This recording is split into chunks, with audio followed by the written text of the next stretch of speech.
Sejam todos muito bem-vindos. Vamos agora começar o nosso Papo de Position. Hoje é domingo, dia 20 de setembro de 2020. Meu nome é Luiz Fernando e eu trago para vocês aqui toda a semana a nossa visão semanal dos mercados, ou seja, vamos aqui nesse vídeo trabalhar como position. E aqui eu digo mais, pessoal. Vamos trabalhar com position raiz. Por quê? Eu acompanho muitas pessoas aqui no mercado, alunos, pessoas aí, amigos, enfim. Eu vejo as pessoas fazendo o quê? Elas se dizem position, elas focam no longo prazo, porém estão ali todo santo dia abrindo o broker, observando o mercado e antecipando as entradas e as saídas. E se eu pudesse dizer apenas uma coisa para vocês, apenas uma coisa, e que vocês pudessem gravar para o resto da vida de vocês, eu diria o quê, pessoal? Não existe melhor ferramenta para acúmulo de capital do que o longo prazo, do que o tempo. Só que o que acontece, qual que é a grande dor de quem monta uma carteira com foco no longo prazo? Ela acaba montando uma carteira com ativos que vão performar muito bem ao longo do tempo e outros ativos que não vão performar tão bem assim.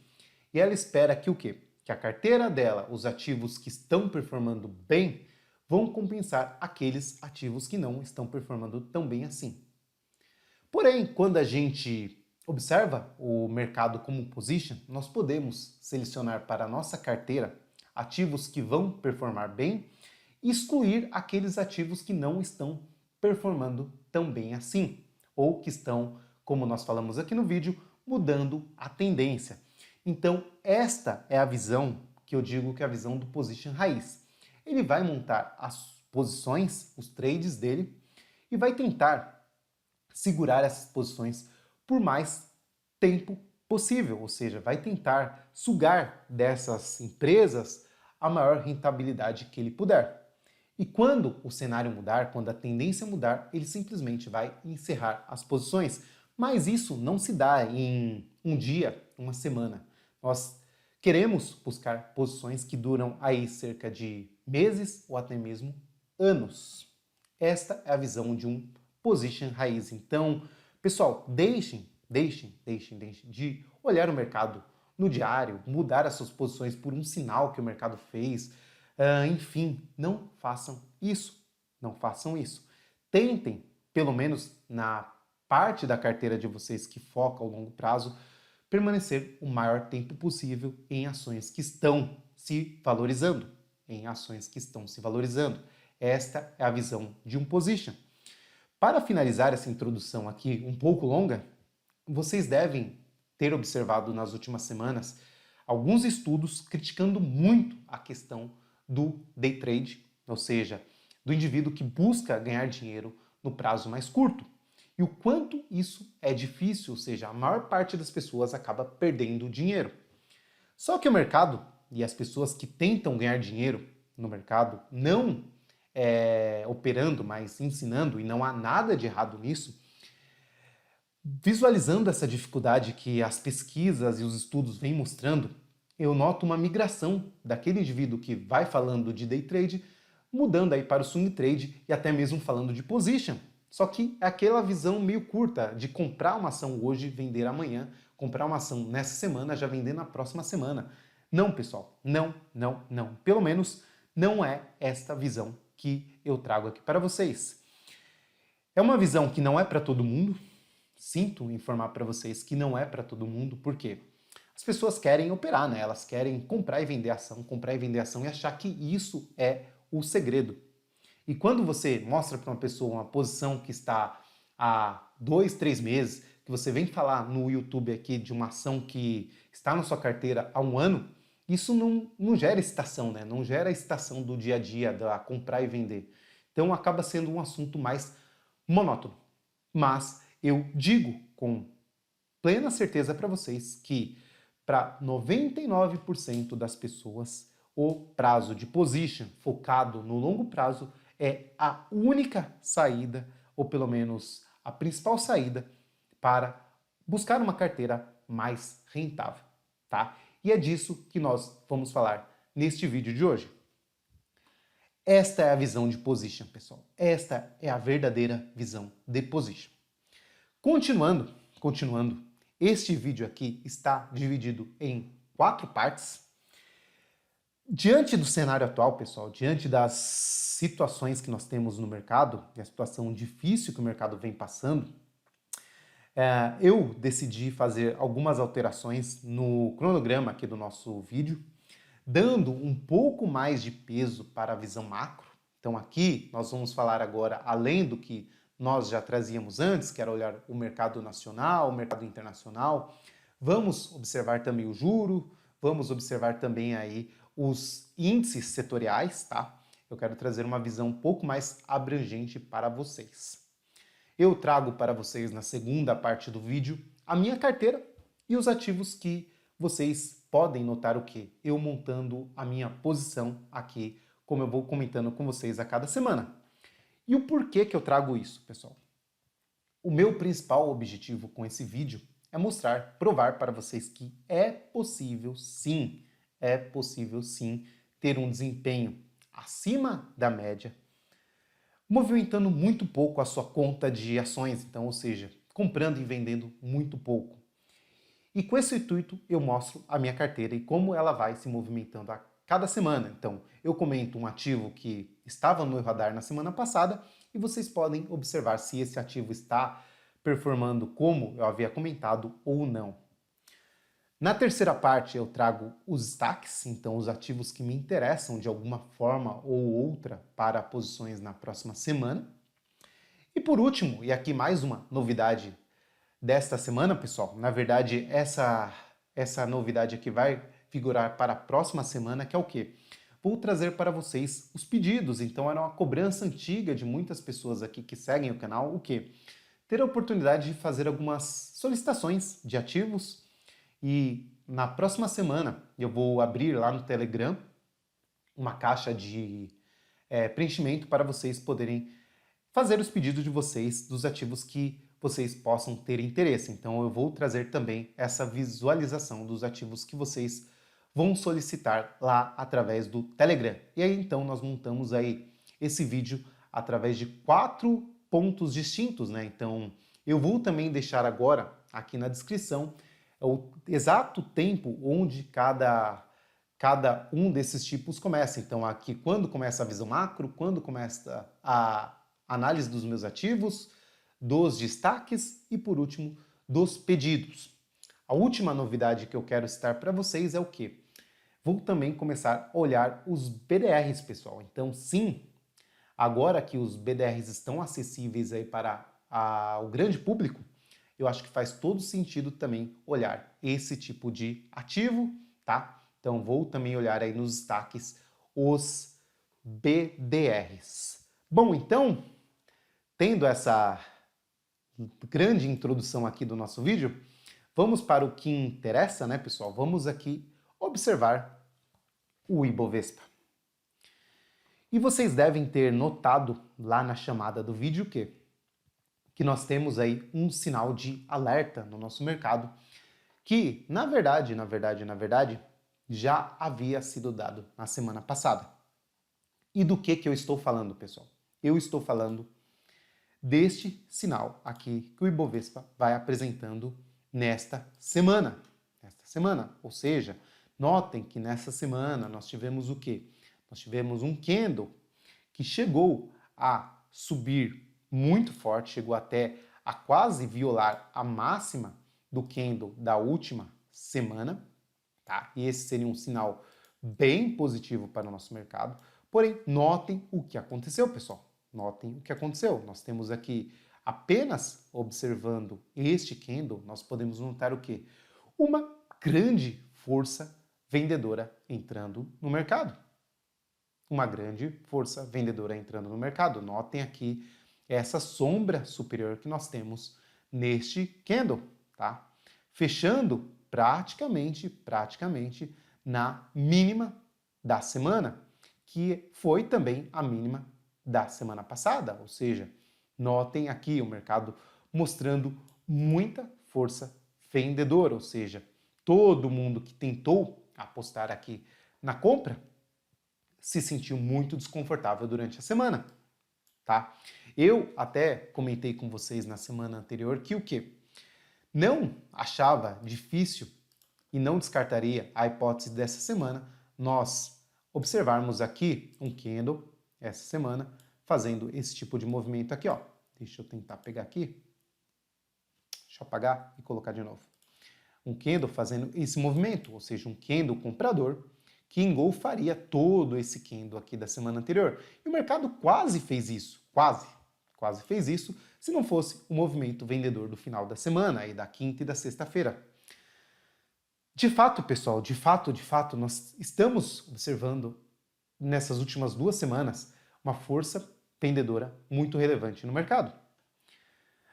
Olhando na ponta do lápis, nós podemos dizer o quê? Ainda o mercado está consolidado. Então, nós temos ainda o quê? Nós temos o mercado ainda consolidado em toda essa região aqui, que nós havíamos marcado aqui nas últimas semanas. Só que notem aqui, ó, dado um zoom grande aqui, nós podemos ver o quê? Que o mercado, pela segunda semana, fecha abaixo dessa consolidação. E olhem o cunho, olha o sinal dessas 2 barras aqui. São barras extremamente vendedoras. Então, sim, por este contexto, nós podemos afirmar aí que nós temos um sinal de alerta no nosso mercado. Significa que devemos vender tudo e sair correndo para as colinas, pessoal? Não. Significa que nós devemos ter alerta e principalmente muito cuidado com as posições abertas e com nossos stops e principalmente aí com novas operações, tá? Outro fato que nós podemos citar aqui é o quê? Olhem como o mercado fecha abaixo da média de 50 períodos, que é essa média em azul mais claro aqui que vocês estão observando, e também fecha abaixo da média de 10 períodos, ou seja, nós temos aqui pela segunda semana o mercado com alinhamento das 2 médias e o mercado fechando abaixo dessas médias, certo? Nós podemos falar o que, pessoal? O mercado ainda pode se segurar nessa zona aqui, que é a zona aí dos 97, 96 mil pontos, tá? Que é uma zona aí relevante de suporte, mas é uma zona aí mais frágil. Eu diria que a zona mais pesada de suporte, onde o mercado se segurou até aqui, foi sim essa zona aqui dos 98 até os 100 mil pontos. E o mercado começa a demonstrar aí força para fechar abaixo dessa zona. Simetricamente falando, o próximo fundo aqui que nós temos seria lá na zona dos 92 mil pontos. Esse é o cenário para o Ibovespa, caso o mercado venha de fato a perder essa região aqui.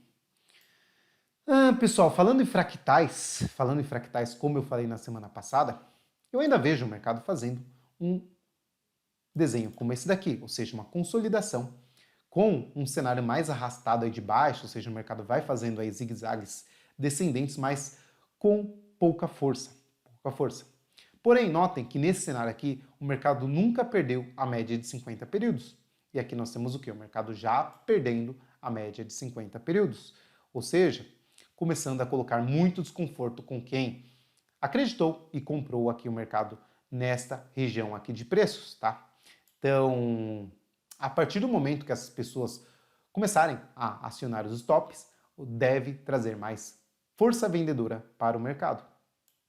Então, ou seja, cada semana que o mercado vai fechando abaixo aqui da média de 50 e a média de 10 períodos, isso significa para a gente que os vendedores estão sim dominando aí o mercado. Fato é que, nesse cenário, deveríamos esperar aí uma porrada mais forte para baixo, e não é isso que o mercado vai fazendo, né? O mercado, se nós observarmos no gráfico mensal, nós temos até aqui o Ibovespa caindo, deixa eu tirar daqui essa figura de desenho, fica fácil. Até aqui o mercado cai aí 1%, não é uma queda tão grande, e mesmo fazendo as nossas projeções de backtest e comportamento do mercado em setembro, como eu já compartilhei com vocês aqui, não é o que nós visualizamos aí no mês de setembro, quando o mercado decide ir para baixo. Mas vamos esperar, temos ainda 2 semanas e muita coisa ainda pode acontecer. Então sim, pessoal, Esse sinal, principalmente dessa semana, é o sinal aí mais vendedor, um sinal de alerta, pelo menos para o mercado,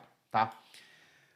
Como eu disse para vocês, não é um sinal para encerrar todas as posições, sair correndo, mas eu indico para todos vocês muito cuidado, principalmente com novas posições, muito cuidado com o manejo de risco e o stop que vocês têm nas posições.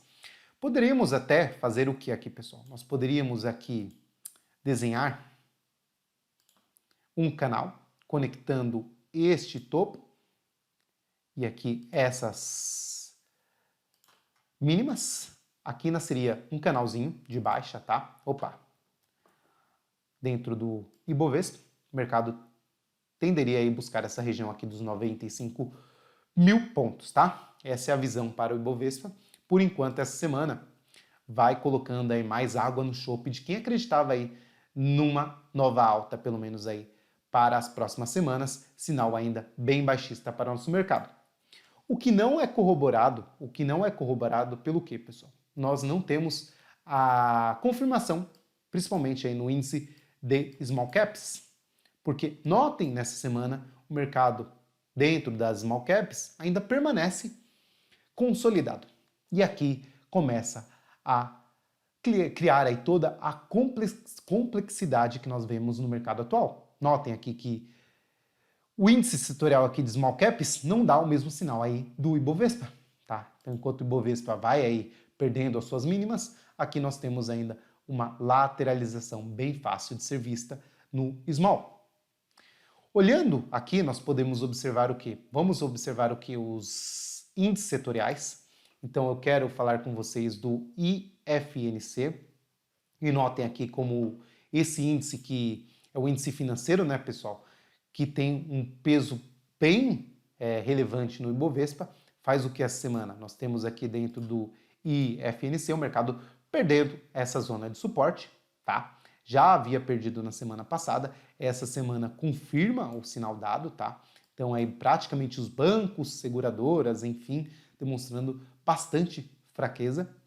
Simetricamente falando, o próximo fundo dentro desse índice setorial é só lá nos seus 7.767 pontos. Então, cenário bem baixista para esse índice. Também é que o mercado operando abaixo das duas médias, tanto a média de 50 quanto a média de 10 períodos, tá? Então, só deixa eu fazer uma configuração aqui rápida.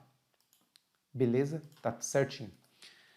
Olhando aqui o índice de eletricidade, né, o IEE, nós temos o que? Nós temos aqui o mercado ainda acima da média de 50 períodos, então sim, dentro desse índice o mercado ainda está dentro de uma tendência de alta, bem fácil de ser vista, basta observar aqui a média de 50 períodos, nós temos o mercado regressando a média aqui para o teste da média, vamos ver como o mercado se comporta para as próximas semanas. Seria esperado aqui um candle desse modo aqui para a continuidade da tendência de alta dentro desse índice.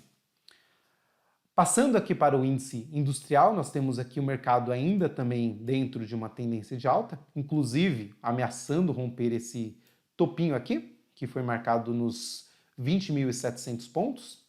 O mercado aí também demonstrando bastante força. Mesma coisa, pessoal, no índice de consumo. No índice de consumo nós temos também o mercado dentro de uma consolidação acima das médias de 50, porém abaixo da média de 10 períodos, o mercado mais embolado. Olhando o IMOB, nós vemos bastante fraqueza dentro desse índice. Notem como o mercado não comprou a ideia aí das taxas de juros, né? Principalmente um drive importante dentro desse setor é a questão aí da taxa de juros, principalmente a taxa de juros de longo prazo. Nós temos no atual cenário uma taxa de juros muito baixa, mas o mercado aí não precificando que essa taxa tende a continuar assim para os próximos anos. Olhem como o mercado simplesmente teve o regresso à média aqui, pessoal, e depois disso desaba, né? Então, principalmente as ações aí de construção civil sofrendo bastante nesse cenário aqui. E por último, quero observar com vocês aí o índice mais forte deste momento no mercado, que é o IMAT, que é o índice de materiais básicos, né? Principalmente aqui ligado às mineradoras e exportadoras, né? Então, vemos nas últimas semanas uma grande força aí desse segmento, né? Principalmente aí puxado por CSN, a própria Uzi Minas, Vale, enfim, o mercado aqui demonstrando bastante força, já acima do seu topo histórico. Na verdade, aqui nós vemos, bem interessante, que nós tivemos o quê? Nós tivemos um pullback e o mercado agora deixando um candle que já viola o topo anterior e nós temos aí esse índice em topo histórico, né? Então, basicamente, dentro dos índices, o que vai puxando o mercado para baixo é o índice aí financeiro, pessoal. Principalmente porque nós temos um peso muito, muito grande dentro das ações que compõem esse índice, dentro do Ibovespa. Legal? Então, nós vamos observar algumas ações de cada índice que nós falamos aqui, mas antes disso eu quero olhar com vocês ainda dentro da nossa análise macro, os juros, pessoal. E aqui nós temos um grande sinalizador de alerta no mercado também. Nós vemos o que, pessoal? Aqui nós estamos olhando o DIF23, que é o nosso juros futuros para 2023. E nós temos aqui o mercado dentro de uma longa tendência de baixa, saindo lá dos seus 17 pontos, né, 17 pontos aí percentuais, para bater lá os 3,56, né, foi a mínima que nós tivemos aqui. Só que notem o quê? Desde aqui de meados de julho, nós temos o mercado aqui demonstrando uma força compradora. Para um grafista mais atento, nós temos o que aqui? Nós temos um pivô sendo formado dentro dos juros, ou seja, nós temos aqui uma reversão dentro da tendência de baixa dos juros. Este pivô projetaria pelo menos o mercado a buscar aqui a média de 50 períodos, vejo aqui como provável o reteste dessa média, que está lá no ponto dos 5 pontos percentuais. E nós temos um outro sinal dado importantíssimo, que é o que, pessoal? É o DIF30, que aqui nós estamos olhando a curva de juros futuro aí para 2030. E notem que, diferente de 2023, nós temos aqui o mercado precificando já uns juros a 8% lá para 2030. Só que aqui nós temos o quê? Além do pivô montado aqui, nós temos o quê? O mercado passando para cima da média de 50 e da média de 10 períodos. Ou seja, pessoal, juros sinaliza aí uma retomada da tendência de alta. E isso daqui, por si só, tende a jogar os mercados para baixo? Sim. Alta dos juros, normalmente nós temos aí queda dos ativos de bolsa, ou seja, uma migração maior do fluxo de capitais de ações, saindo de ações para o mercado de juros. Então vale a pena observar este mercado aqui, principalmente os juros mais longos, pessoal. Vamos olhar aqui o mercado americano e continuando aqui no papo sobre os juros, eu quero observar com vocês os títulos americanos aí para os próximos 10 anos. Então aqui está os títulos do governo americano para os próximos 10 anos. E nós temos aqui o mercado também dentro de uma consolidação, que nós podemos marcar aqui. E eu ficaria bastante atento para o rompimento dessa consolidação aqui, principalmente para cima, porque caso nós podemos aí observar uma apreciação dos juros americano longo, né, nós devemos também ter o mercado brasileiro impactado por isso. Então, sim, aqui temos aí uma correlação bem positiva entre o mercado americano, a alta dos juros, com o mercado brasileiro. Então, notem como o cenário vai ficando aí cada vez mais difícil, né? O cenário mais difícil e mais desafiador, principalmente para quem aposta numa alta do mercado. Eu, sinceramente, pessoal, para falar com vocês, por natureza eu sou bem otimista e por natureza eu sempre busco operações compradoras, busco operações na ponta da compra. Principalmente por quê? Porque nós temos na compra uma assimetria muito maior do que na venda.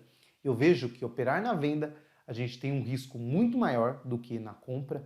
Então, basicamente, geralmente eu não busco vender para lucrar. As minhas operações de venda são mais para a busca de proteção de um certo hedge do que buscando lucros extraordinários. As assimetrias estão na ponta compradora. Só que o cenário começa a ficar bem desafiador, principalmente por esse cenário desenhado aqui. Vamos olhar então, já que falamos do mercado americano, para terminar a nossa visualização aqui mais macro, eu quero falar com vocês agora do S&P, que novamente também demonstra um sinal de fraqueza, ou seja, aqui pessoal nós tivemos o mercado rompendo este topo histórico, e o esperado seria o que, pessoal? Seria o mercado permanecer acima desse topo histórico. O mercado, pela segunda semana, permanece abaixo do seu topo histórico, e isso é o que? Um sinal de fraqueza dentro dessa tendência de alta do S&P, pessoal. Então, por esse viés aqui, nós deveríamos esperar uma correção mais forte do mercado americano e, devido à fraqueza do nosso Ibovespa, notem que nós já conversamos sobre isso aqui, cara, enquanto o mercado americano se recuperou do crash e superou o seu topo histórico, nós tivemos aí o mercado brasileiro simplesmente parando aqui no meio do caminho. Então notem aqui, bem fácil de ser visto, no S&P o mercado rompe o topo histórico e olhem o Ibovespa aqui como foi mais fraco dentro dessa recuperação. Então, eu acredito que sim, o Brasil não é uma ilha, e caso o mercado venha a fazer novas mínimas aqui no mercado americano, nós devemos ter um impacto sim bem significativo no Ibovespa. Então, muita atenção também ao mercado americano. Olhem aqui outro índice importante que vinha com muita euforia, que é a Nasdaq. Muita gente falando aí que agora as ações de tech seriam reserva de valor, que vale a pena ter essas ações para o longo prazo, não importa o preço delas, né? Não importa também colocar stop nem nada disso. E aí o mercado aqui dentro do Nasdaq vai caindo já há 3 semanas do seu topo. Até esse momento aqui nós temos uma queda de 10% dentro desse índice, pessoal, tá? Olhando aqui o IVB11, que nós sempre observamos, que é basicamente o S&P cotado em reais, tá? Então nós temos aqui o impacto do dólar e também da movimentação do S&P. Nós temos o mercado aqui marcando um fundinho nessa região e parece aí dar toda a pinta de retomar a sua tendência de alta, tá? Em cima da média de 10 períodos.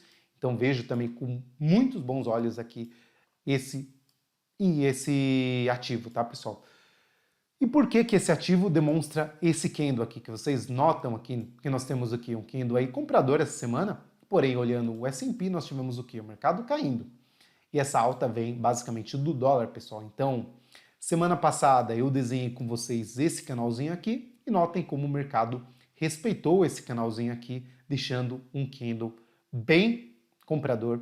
Daria até para apostar aqui numa possível retomada da tendência de alta no dólar. Dólar é sempre difícil de operar, né? Um ativo bem errático.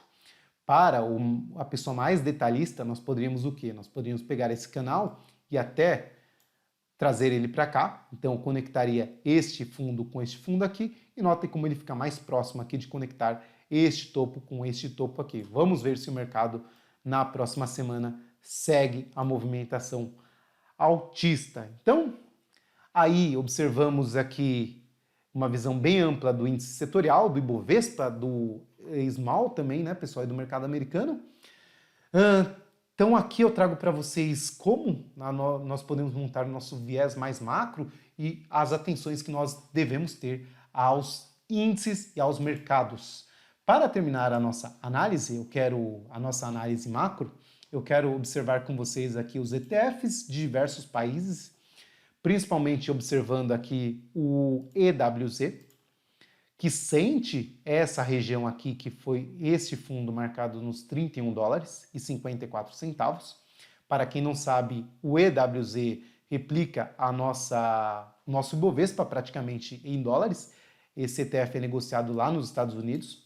Nós temos o mercado sentindo essa região, deixando um candlezinho aí vendedor essa semana com uma queda aí de 0,96%.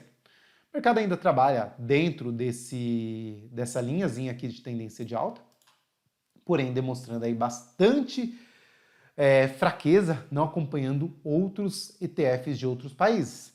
Basicamente, como nós já comentamos em alguns outros vídeos, pessoal, esse cenário é observado aí por diversos outros países emergentes, como por exemplo aqui o Chile, também demonstrando bastante fraqueza como o Brasil.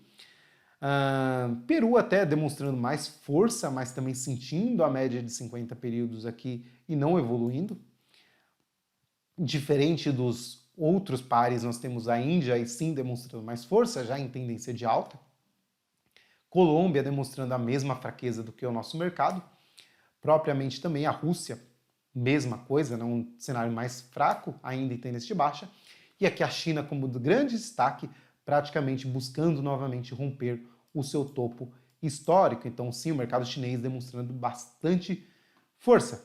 E por último, eu quero chamar destaque aqui para vocês, principalmente aqui do ouro, que essa semana chegou a tentar romper essa linhazinha aqui de resistência inclinada que nós colocamos aqui, ó. Notem que o mercado chega a romper, chega a tentar fechar acima, não consegue.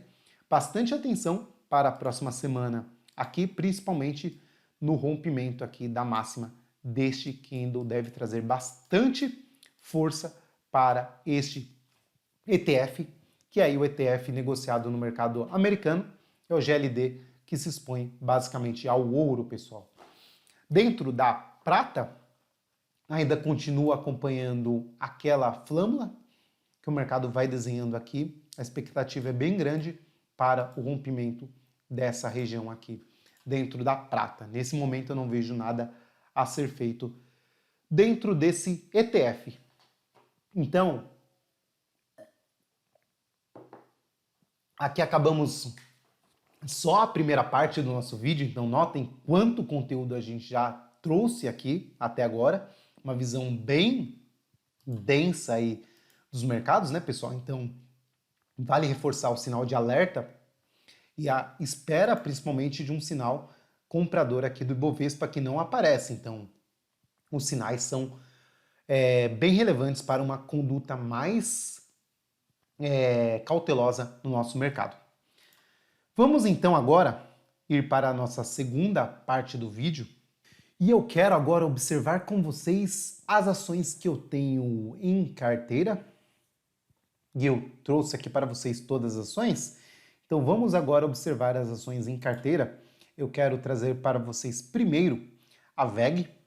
VEG que flerta novamente essa semana com o stop, que está marcado aqui nessa mínima nos R$ 61,26. O mercado dá toda a pinta de estopar. Lembrando que essa é a opção, ou na verdade a operação de prazo mais curto dentro de VEG, pessoal. Nada vai ser alterado dentro da operação de prazo mais longo.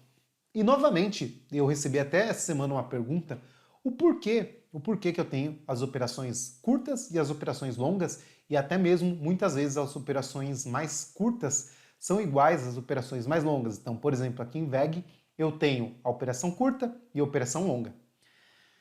E como eu posso explicar isso para vocês? Eu quero trazer para vocês um contexto bem importante. Eu vou até escrever aqui para ficar mais fácil. Vocês têm que ter ciência que o mercado trabalha em tendências. Tendências. Então, aqui, o mercado trabalha em tendências. Então, nós temos aqui a tendência mais curta. Deixa eu só dar um...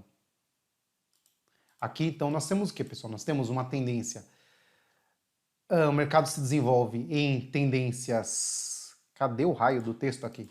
Nós temos a tendência curta, nós podemos falar assim. Nós temos a tendência de médio prazo, né? Médio prazo, que é a tendência aí mais ligada ao gráfico diário, trazendo um pouco para o gráfico semanal. E nós temos aí a tendência longa, que é a tendência aí que basicamente permeia os gráficos semanais e até mesmo o mensal. Então nós temos essas três tendências no mercado. Levando em consideração o contexto de fractais e que o mercado se desenvolve em fractais e o nosso risco também deve ser alocado respeitando essa questão fractal, o que temos? Para quem tem curiosidade em aprender um pouco mais sobre isso, vale a pena pesquisar um pouco sobre esse cidadão aqui, ó. Benoit Mandelbrot, tá? Pesquisem sobre esse sujeito.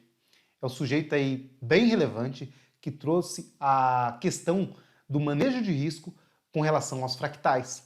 Ele foi um grande influenciador, principalmente de outras figuras muito importantes hoje nos mercados, principalmente aí vale citar o Taleb. Esse livro aqui é muito bom, tá? Esse livro é muito bom. Tem um livro em português dele, que é esse aqui, O Mau Comportamento dos Mercados, tá? Vale a pena também ser lido. E o que diz o Mandelbrot e a questão aí dos fractais, pessoal? O mercado funciona em fractais, então, basicamente, o movimento do curto prazo forma os movimentos de longo prazo. Então, dentro das tendências, que seria a tendência aí de curto prazo, né, que seria a tendência primária, a tendência secundária e a tendência terciária, nós temos aí o quê? Nós temos a tendência primária sendo a tendência mais longa, a tendência secundária sendo a de médio prazo, e por último nós temos a tendência terciária sendo a tendência de curto prazo. O ideal dentro de caixas, então, para você que quer buscar se expor ao mercado dentro de todos os períodos, você deveria fazer o quê? Você deveria ter caixas onde você teria uma caixa para explorar o fractal de curto prazo, uma caixa para explorar o fractal de médio prazo e uma caixa para explorar o fractal de longo prazo. E aqui você tentaria buscar do mercado ganhos aí, buscar um rendimento dentro dessas três formações. E o porquê que eu tenho essa conduta aqui? Basicamente, pessoal, o meu setup mais curto, que é o setup que eu cito para vocês aqui muitas vezes, que é o setup que eu acabo conduzindo muitas operações pela média de 10 períodos, né? Ela se enquadra nesse fractal aqui, que é o fractal de médio prazo. Então são operações aí que se desenrolam e buscam a tendência de médio prazo, aquela tendência que se desenrola entre algumas semanas e alguns meses. Então quero buscar o quê? Essa fatia aqui do mercado. Este tipo de movimento, ou seja, quando o mercado tem a sua valorização, eu quero pegar esse movimento e quando o mercado dá sinais de fraqueza, eu quero sair fora o quanto antes dos ativos. E tenho a carteira de longo prazo, que é a minha maior carteira, que eu não quero buscar isso aqui.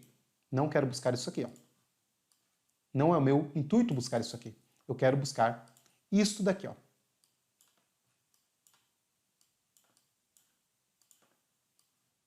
Tá? Isso daqui é o que eu quero buscar. Movimentos como este daqui, ó. Movimentos de 260% em 450 dias. Movimentos como este daqui, ó, de Kepler, de 270% em 600 dias.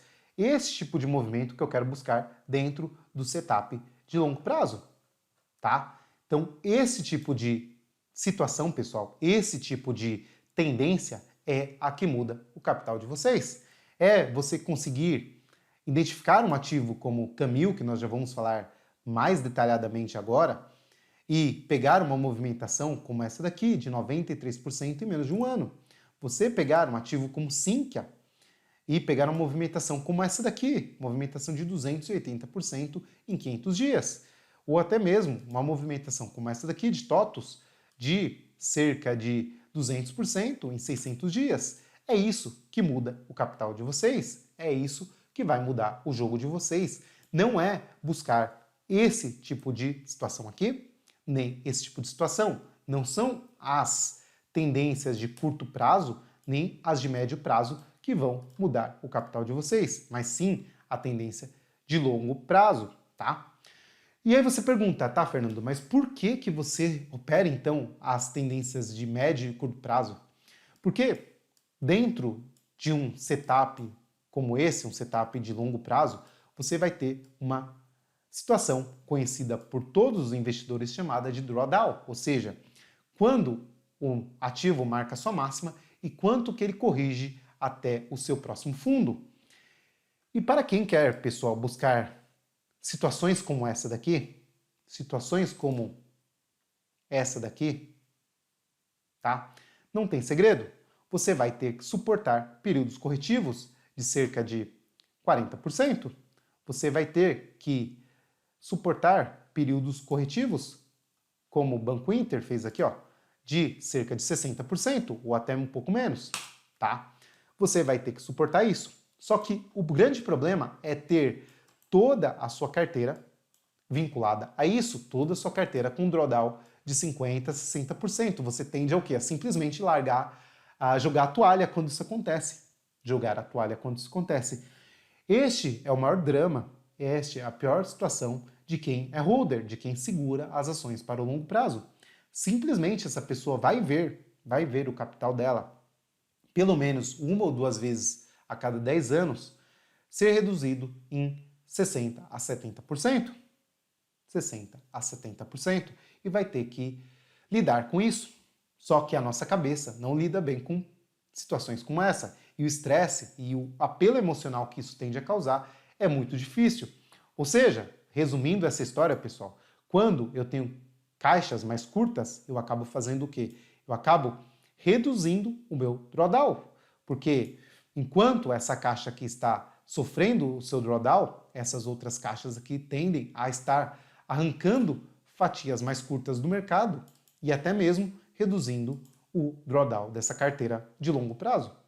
Para isso que eu exploro tanto os setups mais curtos, como esse que eu falei para vocês, quanto até mesmo setups ligados ao diário, onde a gente busca movimentações direcionais como essa daqui em CSNA, onde o ativo faz uma movimentação de 100% de alta em 120 dias, ou até mesmo de PetroRio, que faz uma movimentação de alta até o stop de 90% em menos de 100 dias.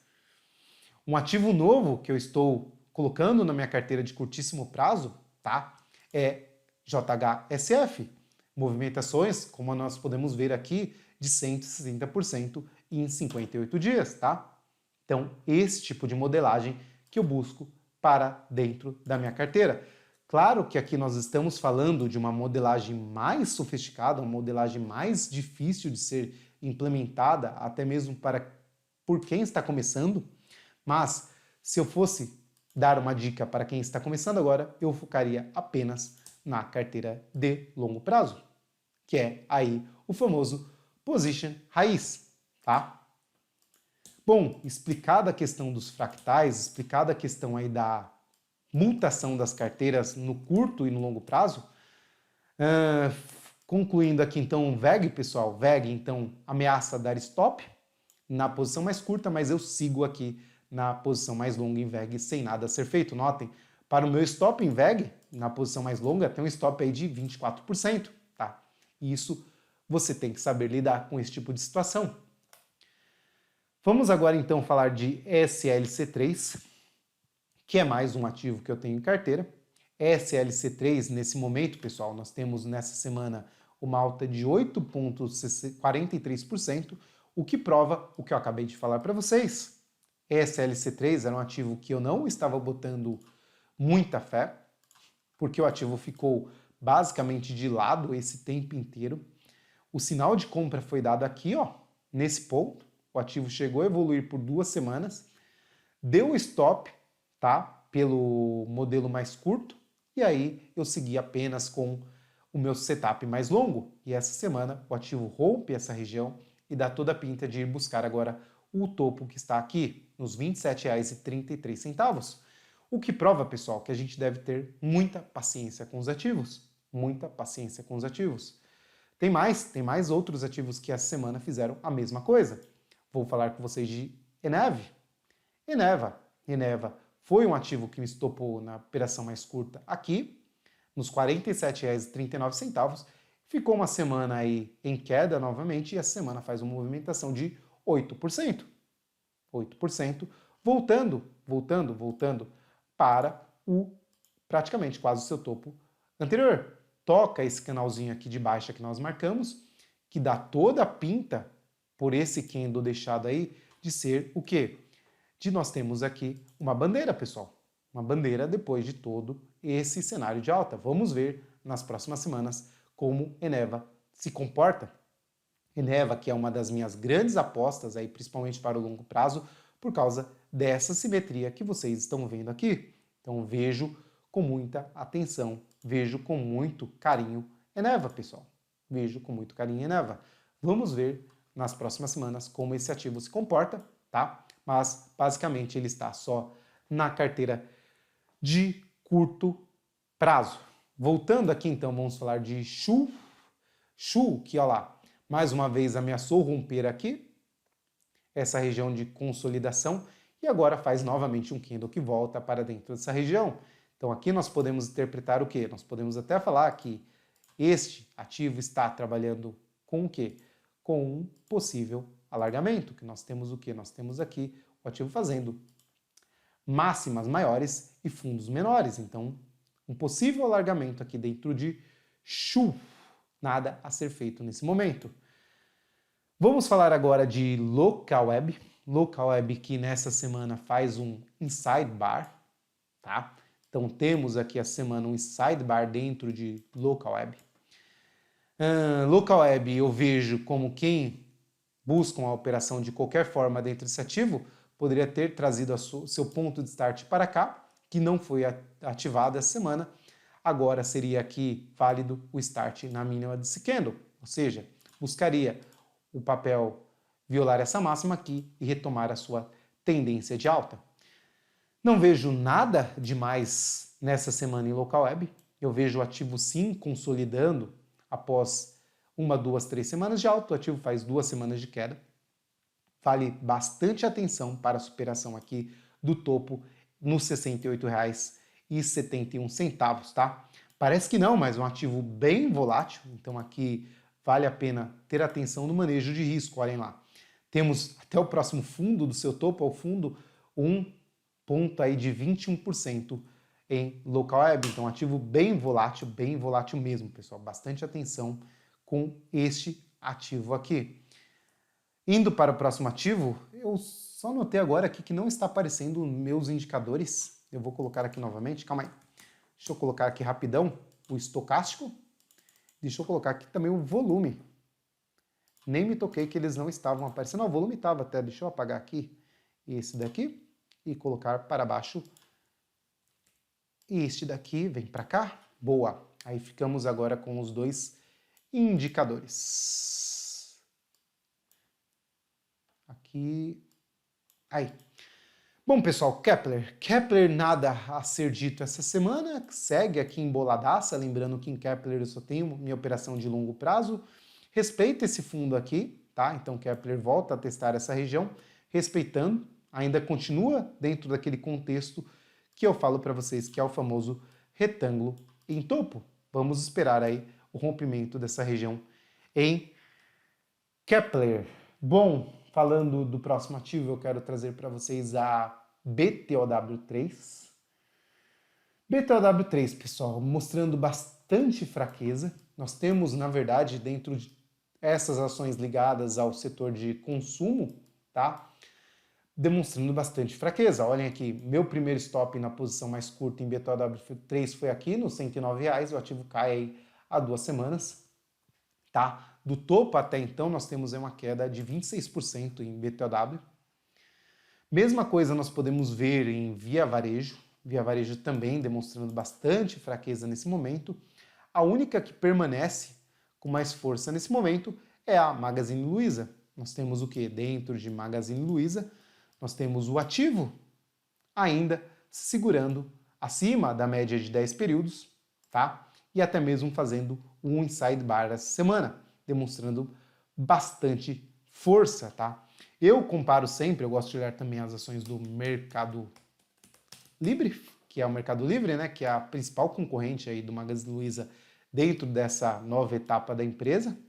Nós temos aí também o Mercado Livre mostrando mais fraqueza nesse momento, caindo aí do seu topo até agora esse fundo, nós temos uma queda de 22%. Então, basicamente, apenas Magazine Luiza segurando as pontas, demonstrando bastante força, pessoal. Bastante atenção em Magazine Luiza nesse rompimento aqui dos R$ 96,46, viu?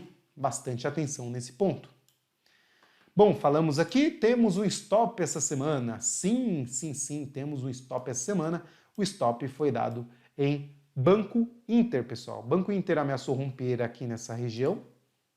Eu até fui mais ousado em comprar aqui, pois nós tínhamos aqui o quê? Nós tínhamos um outro topinho aqui. Olhem lá, o mercado caprichosamente vai lá e marca um topo duplo. Em Banco Inter temos sim um topo duplo marcado no mercado, tá? Então esse é o sinal também bem baixista para o mercado. Principalmente se o mercado perder o quê? Se o mercado perder essa região aqui, raios, cadê o meu desenho? Aqui, ó. Se o mercado perder essa região de fundo, temos aí uma simetria bem ampla, aberta em Banco Inter, tá? Sinqia também bem embolada. Sinqia, eu ainda tenho a minha posição mais longa em Sinqia. Eu vou, essa semana, com essa nova queda, me dá a oportunidade de trazer o meu stop para cá, a mínima desse candle. Também vai demonstrando aí bastante fraqueza Sinqia. E para terminar os ativos na ponta compradora, eu vou falar aí de TOTUS. TOTUS continua embolada. Após ter dado sinal de compra, não saiu do lugar, tá? Não temos novo ajuste de stop essa semana. O stop ajustado está aqui agora, pessoal. Então, essa semana não temos novo ajuste de stop. Segue a posição aí em TOTUS. Vamos esperar aí o ativo romper a próxima barra aqui, que é o topo anterior histórico, tá? Para um movimento de alta a ser desenhado dentro desse ativo. Então notem, novamente, como eu falei para vocês, os mesmos ativos das outras semanas, sem maiores novidades, sem maiores emoções. E é isso que um position raiz busca, pessoal. Quanto mais emoção tiver na carteira, mais errado vai estar a situação, tá? Então o que nós queremos é, quanto menos mexer na carteira, melhor. Existe um estudo bem curioso que vocês podem procurar na internet, que é o quê? Nos Estados Unidos, o pessoal concluiu que, após anos e anos, a corretora foi buscar lá quais eram as pessoas que mais tinham valorização dos seus ativos ao longo dos anos. E por curiosidade, pessoal, as pessoas que tiveram mais valorização dos ativos eram aquelas que já tinham morrido. E da família não foi reivindicar os ativos, enfim, e ficou lá, sem mexer.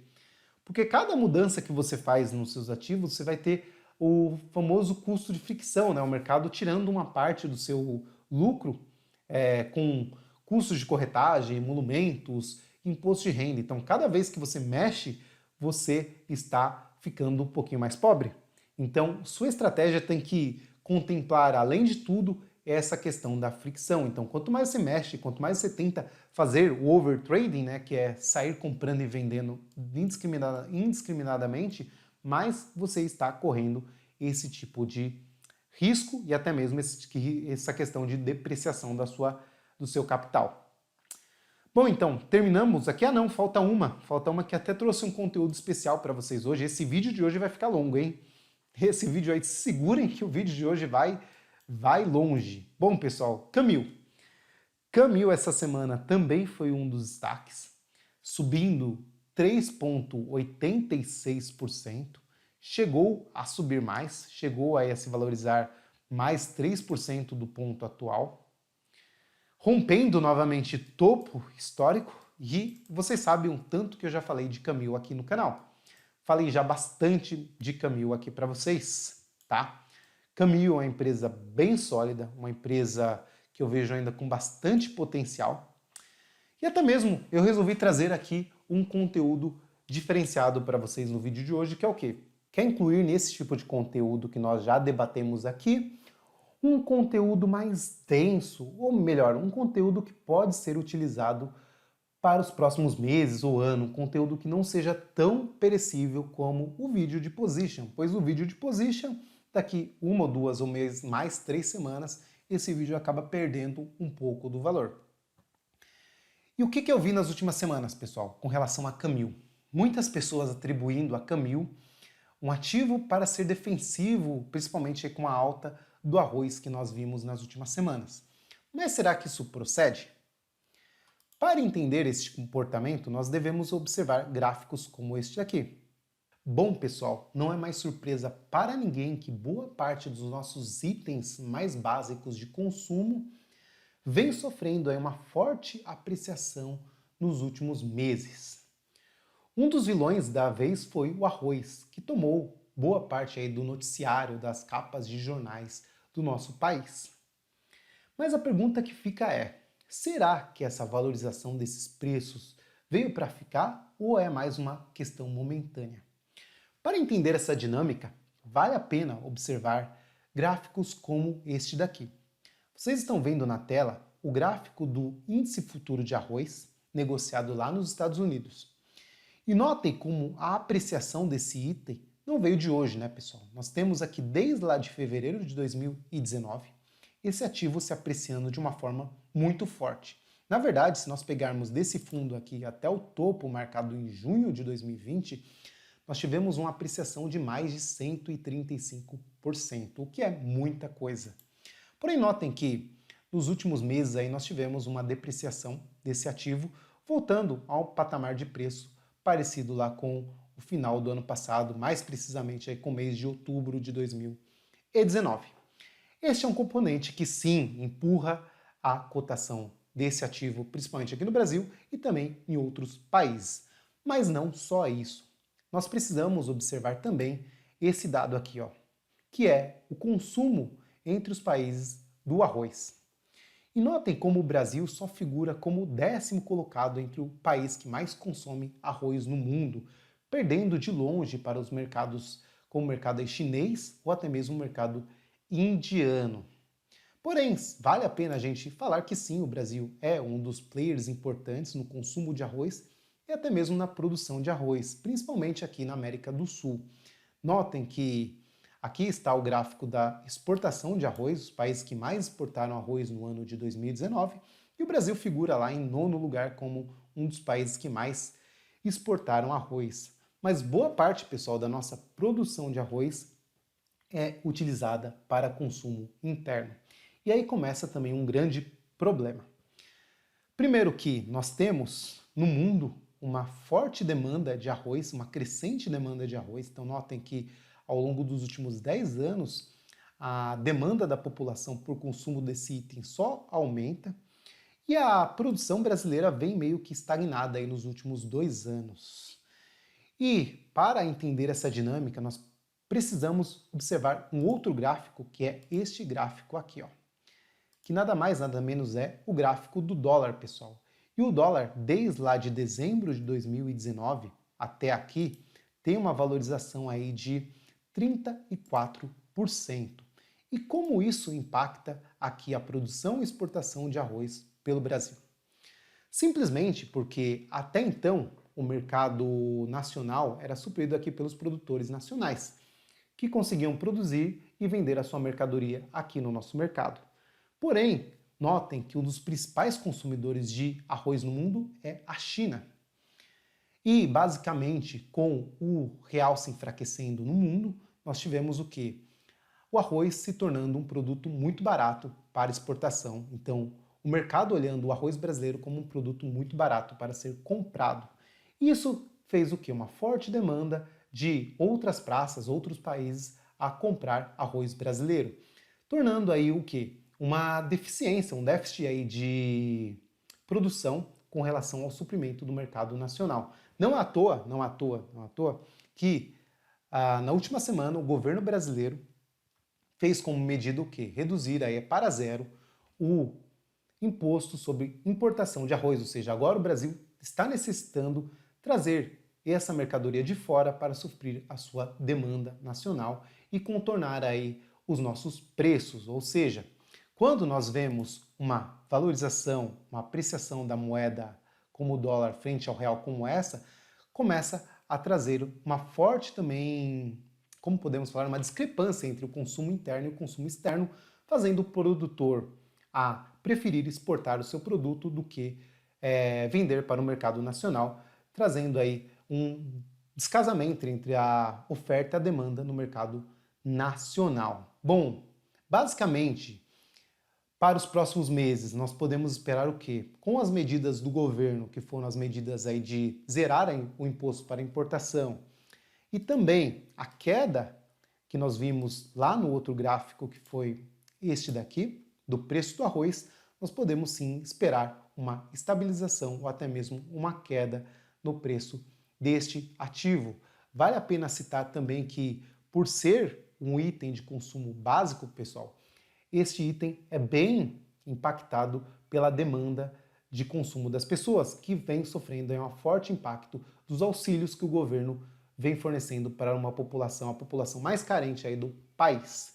Então é isso, na minha visão para as próximas semanas ou até mesmo meses, eu vejo como o arroz voltando a um patamar mais razoável de preço aqui no mercado nacional. Agora, para entender a questão da Camil, nós devemos entender, pessoal, que o quê? A Camil não é uma produtora. Ela não é uma produtora de arroz, nem de outros itens. Então notem aqui que dentro dos itens que ela vende, ela não produz nenhum.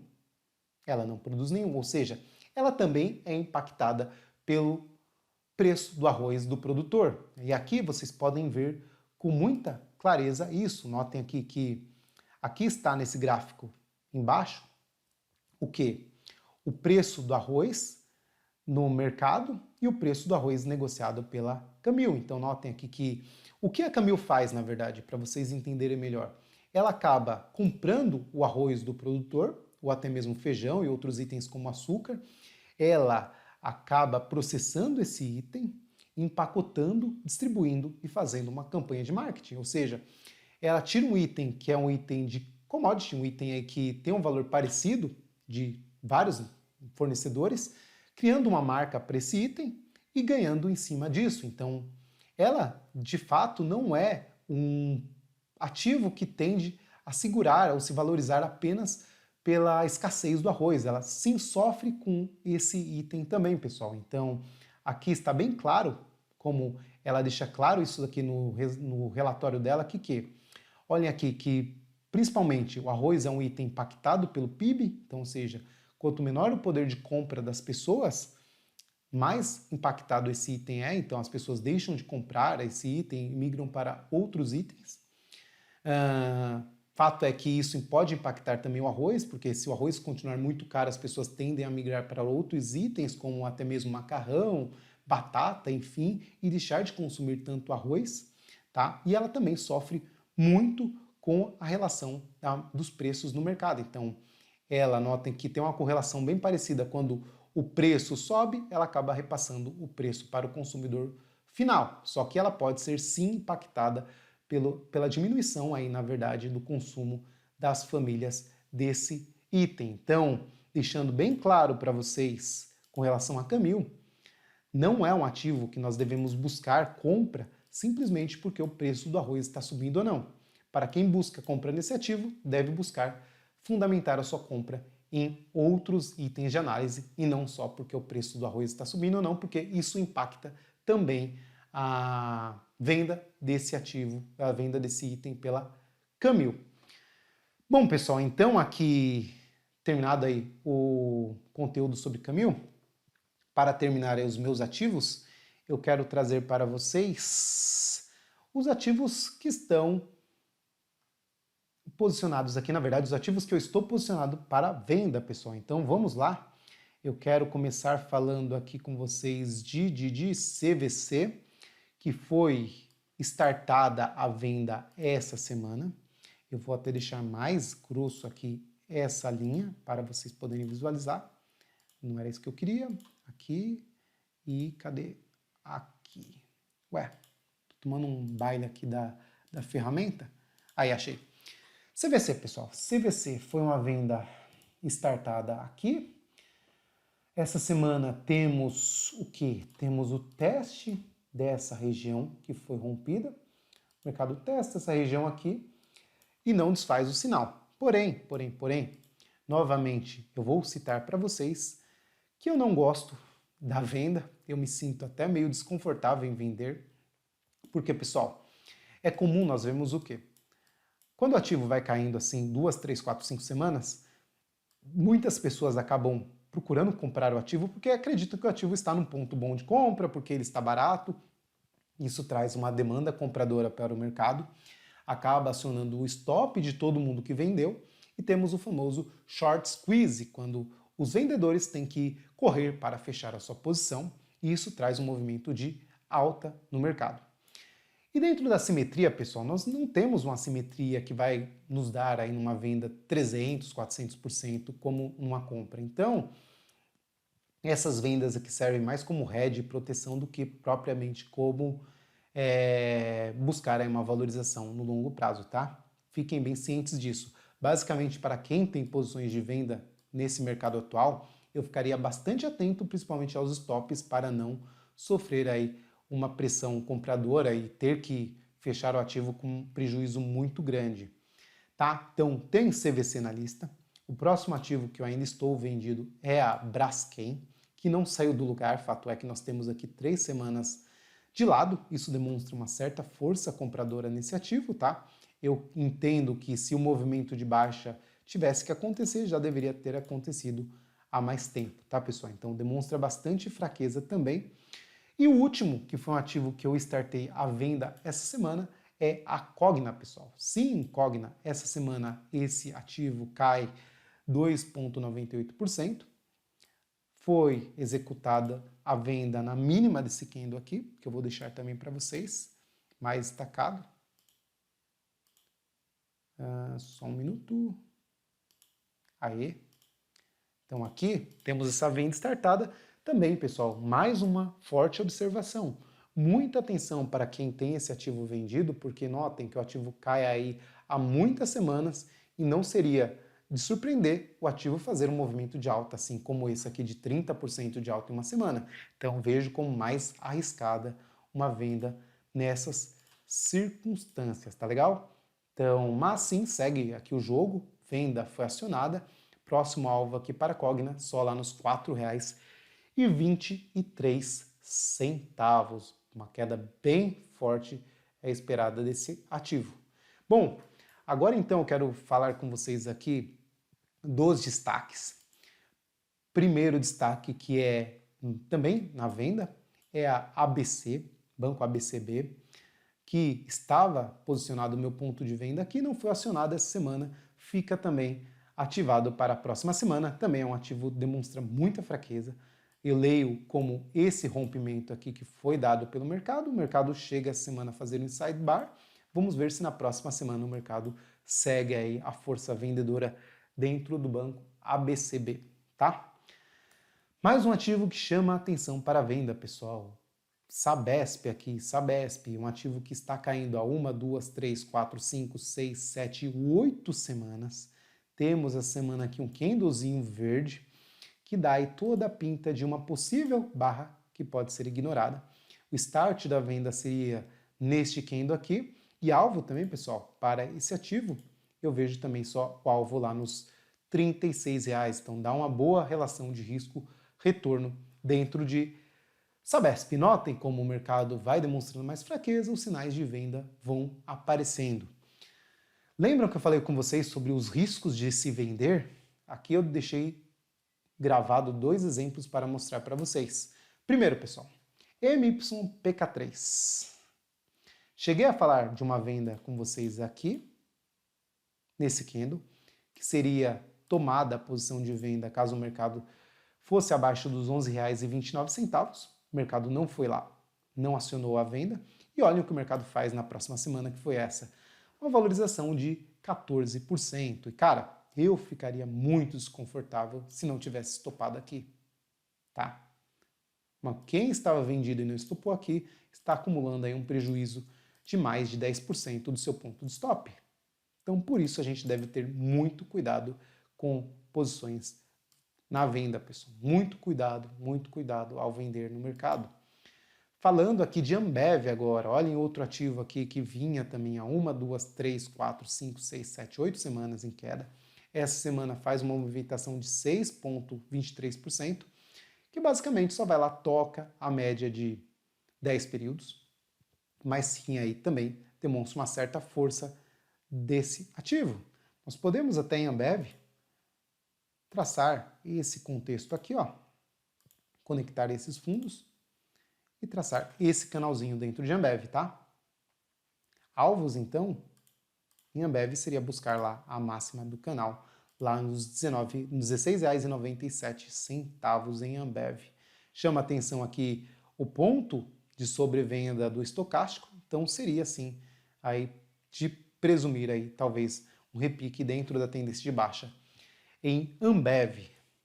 Bom, acho que na venda são esses. Mais destaques que eu vou falar para vocês. Volto a falar aqui da Oi, pessoal. A Oi demonstrando força essa semana. Basicamente aqui testando a média de 10 períodos. Novamente, depois de fazer esse baita candle de baixa, o ativo testa essa média e demonstra certa força de compra. Novamente, reitero com vocês, Oi só me interessa a partir dos R$ 2,26, tá? Lynx continua sendo um dos principais ativos dessa semana. Se o mercado provavelmente demonstrar alguma força compradora, Lynx deve ser aí um dos grandes destaques para as próximas semanas, tá, pessoal? Muita atenção no rompimento dos R$ 38,63 em Lynx. Falar agora aqui de Hapvida. Aguardamos também o rompimento, como citado na semana passada, atenção nos R$ 70,21. Mesma coisa em GNDI, na Intermédica, atenção no rompimento dos R$ 76,73. Marfrig, mesma coisa, pessoal, atenção nos R$ 18,39 em Marfrig. Então temos aí ativos interessantes essa semana. Aqui vale a pena citar também os ativos ligados às locadoras de veículos, tá? Então temos aqui o que? Temos, no caso, a Localiza, que através do ativo Rent 3, já testando o seu topo anterior histórico novamente. Mesmo cenário, nós temos o que? Nós temos aqui em Localweb, que basicamente volta a se aproximar do seu topo anterior histórico. E Movida mais distante, né? Desses três aqui, eu, se fosse fazer alguma coisa, ficaria aí com Localiza, tá? Ponto de entrada seria nos 55,33, com stop colocado nos 46,60, tá, pessoal? É isso aí. Falando aqui do setor das mineradoras, Usiminas toca uma zona importante de resistência nesse momento. Vamos ver o que o ativo faz nas próximas semanas. Nesse momento eu não vejo nada a ser feito, nem na compra nem na venda. Vale continua embolada, continua naquele cenário que nós já falamos há algum tempo, após romper o topo histórico. Vale tem aqui agora, novamente, uma possibilidade de rompimento para a próxima semana, tá? Tá bem bonita a Vale, pessoal. Bem bonita, eu não gosto muito de Vale, mas sim chama atenção. Mesma coisa aqui, Gerdau se aproximando lá do seu topo, nos R$ 10,51. Aqui não é topo histórico em Gerdau, mas chama bastante atenção aí a essa movimentação das mineradoras. Mesma coisa nós podemos observar em CSNA 3, tá? Também ativo buscando a máxima lá nos seus R$ 17,27. Para terminar esse vídeo, eu quero chamar aqui como observação com vocês a IRB, pessoal. Olha isso aqui, pessoal. Perdendo fundo anterior, movimento essa semana de 6,95% de baixa, abrindo aí um buraco no vazio novamente, sinal bem baixista aí para a IRB. Esse canal aqui foi para o espaço, foi para a cucuia, né? Foi para as cucuia. Bem negativo esse sinal aqui em IRB. Também falando aqui por último em Cielo, voltando aqui Cielo, temos aqui mais um candle de baixa, dá toda a pinta de voltar a testar aí os R$ 3,41 em Cielo. Bom, e eu acho que é isso. Essa semana, como o vídeo ficou muito longo, eu não vou trazer os destaques, na verdade, os destaques relacionados aos ativos mais líquidos vão ser substituídos aí pelos ativos que vocês vão pedir lá no Telegram. Então convido vocês a próxima semana a indicar quais ativos vocês querem ver aqui no nosso vídeo de fechamento. Bom, pessoal, espero que vocês tenham gostado. Um vídeo um pouco diferente, um vídeo aí com mais conteúdo para vocês. Se gostaram, não se esqueçam de deixar o like e também seguir o nosso canal aqui no YouTube. Um forte abraço para vocês, tenham um ótimo domingo e nos vemos na próxima semana. Até mais!